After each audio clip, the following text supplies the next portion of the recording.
నమస్తే బ్రదర్. నమస్తే అన్న. నిన్న 1480 కోట్లు జగనన్న విద్యా దీవెన, చేయూత, ఈబీసీ ఇన్పుట్ సబ్సిడీ కూడా రిలీజ్ చేశారు. ఎలా అనిపిస్తుంది మీకు?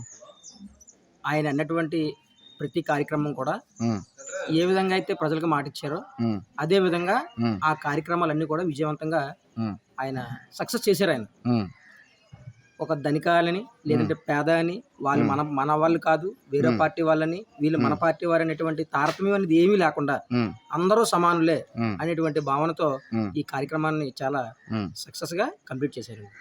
మరి ఎలక్షన్ ముందు ఈ పథకాలు రాకుండా చంద్రబాబు నాయుడు గారు అడ్డుకున్నారంటున్నారు జగన్మోహన్ రెడ్డి గారు. ఇవన్నీ నిజమేంటారా?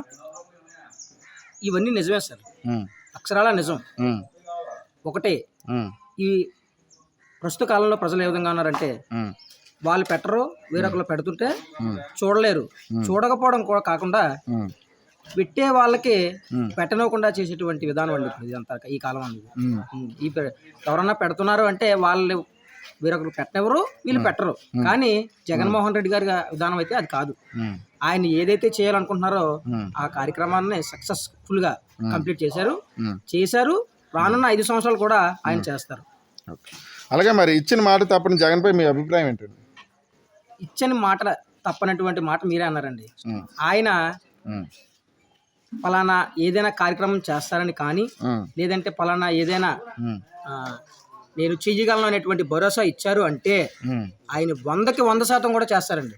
100కి 100%. అటువంటి ఆయన మనకి కన్ఫర్మ్ గా ఇంకొక 5 సంవత్సరాలు కాదు, ఇంకొక 10 సంవత్సరాలు కూడా మనకు రావాలి. అదే విధంగా ఏదైనా హామీ ఇచ్చాను అంటే ఆ హామీ కానీ లేదంటే ఏదైనా చేస్తానంటే ఆ విధానం కానీ ఎన్ని అడ్డంకులు వచ్చినా ఎన్ని వచ్చినా ఆయన మాత్రం ఆపడం జరగదు. ఇటువంటి సందర్భాల్లో నెక్స్ట్ రానున్న 5 సంవత్సరాలు కూడా ఆయనే సీఎం అవడం అనేది జరుగుతుంది. మరి ప్రజలు ఏ పార్టీకి ఓట్లు వేశారు అనుకుంటున్నారు? ఆయన మనకు జగన్మోహన్ రెడ్డి ఆల్రెడీ చెప్పారు, మీ ఇంటిలో మంచి జరిగితేనే మాకు ఓటేయండి, మీ ఇంటిలో మంచి జరిగితేనే. కన్ఫర్మ్ గా 100కి 100% కాకపోయినా 99% ప్రతి ఇంట్లోనే మంచి జరిగింది. మంచి జరగలేదు అంటే వాళ్ళకి రేషన్ కార్డు ఉండకపోవచ్చు. మేబీ మంచి జరగలేదు అంటే వాళ్ళకి రేషన్ కార్డు ఉండకపోవచ్చు. ఆ విధంగా ఉంటే నా ఇంట్లో మంచి జరగకపోవాలి. కానీ 100కి 100% కూడా మంచి జరిగింది.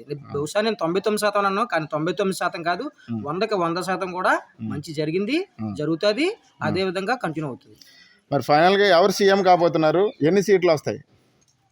జగన్ గారు మనకైతే 100కి 175 కూడా మనకు కావాలని అన్నారు.